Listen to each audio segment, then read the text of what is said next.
ప్రియాంక అనే అమ్మాయి తిరుపతిలో ఆత్మహత్య చేసుకోవడం, ఒక సూసైడ్ నోట్ రాయడం. అందులో నేను ఒంటరిగా ఉండలేకపోతున్నాను. ఒంటరితనంతో నేను బతకలేకపోతున్నాను. నాకెవరూ లేరు.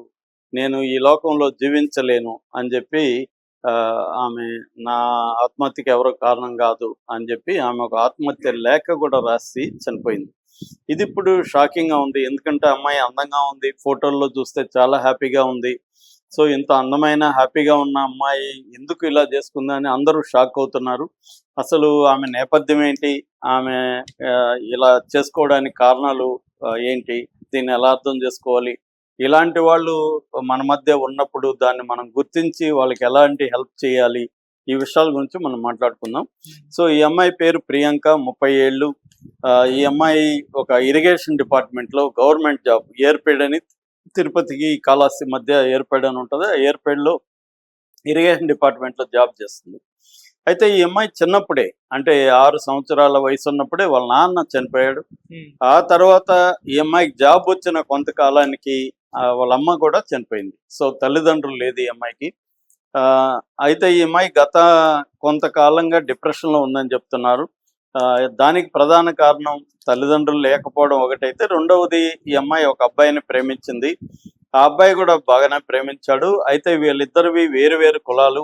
వేరు వేరు కులాలు కావడం వల్ల ఆ అబ్బాయి ఇంట్లో ఈ అమ్మాయిని పెళ్లి చేసుకోవడానికి ఒప్పుకోలేదు. ఈ అమ్మాయి కంటే ఎవరు లేరు కాబట్టి ఈ అమ్మాయికి ఏం అబ్జెక్షన్ లేదు. కానీ అవతల అబ్బాయి పేరెంట్స్ ఒప్పుకోలేదు.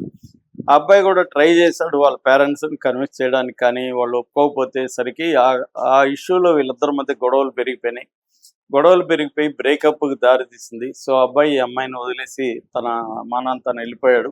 సో, అప్పటి నుంచి కూడా ఈ అమ్మాయికి ఒక రకమైన డిప్రెషను, బాధ ఇవన్నీ ఉంటే వాళ్ళ ఫ్రెండ్ శరణ్య అనే ఒక ఆమె, వాళ్ళ భార్యాభర్త ఉంటారు. వాళ్ళు ఈమెను తన ఇంట్లో పెట్టుకున్నారు. ఈమెకి కొంతవరకు వాళ్ళు కౌన్సిలింగ్ కూడా ఇచ్చారు, ఫ్రెండ్స్, కొలీగ్స్.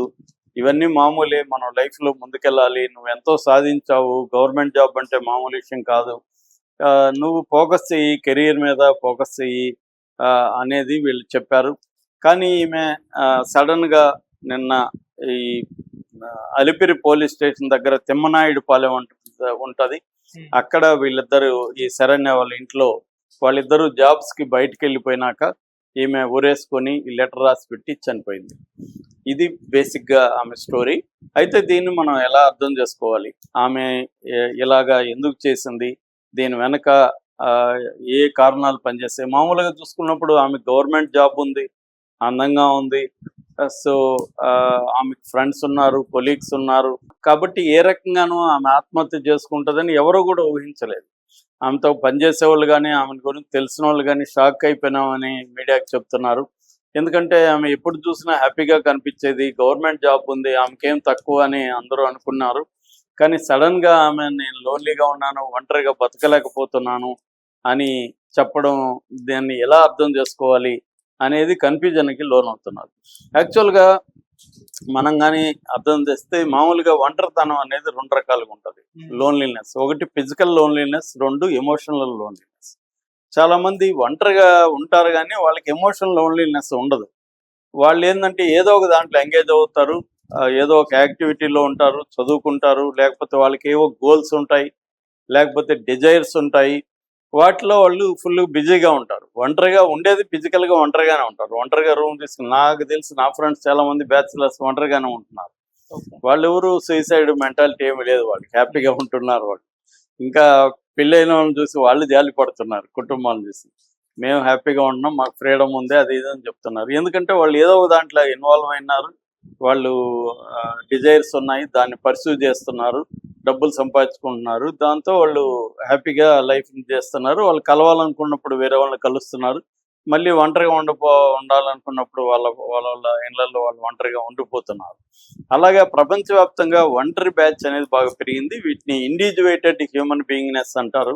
అట్లాగే ఆటమిక్ హ్యూమన్ బీయింగ్‌నెస్ అని కూడా అంటారు. అంటే ఒంటరిగా బతికే వాళ్ళ సంఖ్య వరల్డ్ వైడ్‌గా ఎక్కువ పెరుగుతుంది. ఇండియాలో కూడా ఈ మధ్య పెరుగుతుంది. ఈవెన్ స్త్రీలలో కూడా చాలా మంది స్త్రీలు ఒంటరిగా బతకడం అనేది ఈ మధ్య కాలంలో బాగా పెరిగింది. దీన్ని ఫిజికల్ లోన్లీనెస్ అనొచ్చు. అయితే ఎమోషనల్ లోన్లీనెస్ అనేది డేంజర్ అనమాట. ఎమోషనల్ లోన్లీనెస్ నువ్వు వేరే వాళ్ళతో ఉన్నప్పటికీ, వేరే వాళ్ళతో కలిసి ఉన్నప్పటికి కూడా you feel lonely in your mind. మన మైండ్లో లోన్లీగా ఫీల్ అవ్వడం అనేది మోర్ డేంజరస్ అన్నమాట. ఈ లోన్లీగా ఫీల్ అయ్యే వాళ్ళు ఏంటంటే పైకి అందరితో కలుస్తున్నట్టు ఉంటారు కానీ వాళ్ళు విత్‌డ్రా అవుతా ఉంటారు. అంటే రిలేషన్‌షిప్‌లో యాక్టివ్ పార్టిసిపేట్ చేయరు.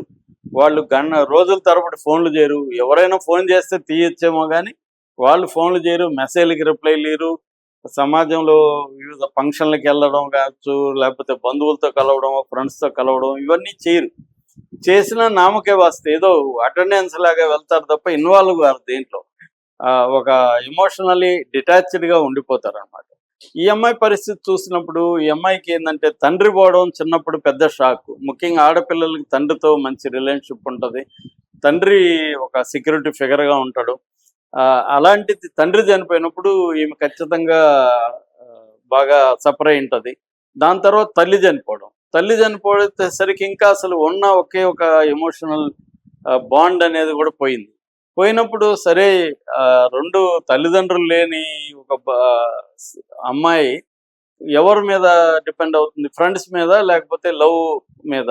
సో, ప్రేమ దొరికింది ఆ అమ్మాయికి. కనీసం ఇది దొరికింది గదా! మనకి ఎమోషనల్ బాండ్ ఒకటి ఉంది అనుకుంటే, కులం అడ్డుపడి అబ్బాయి గూడా ధైర్యం చేసి గట్టిగా నిలబడలేక అబ్బాయి ఎళ్ళిపోయాడు.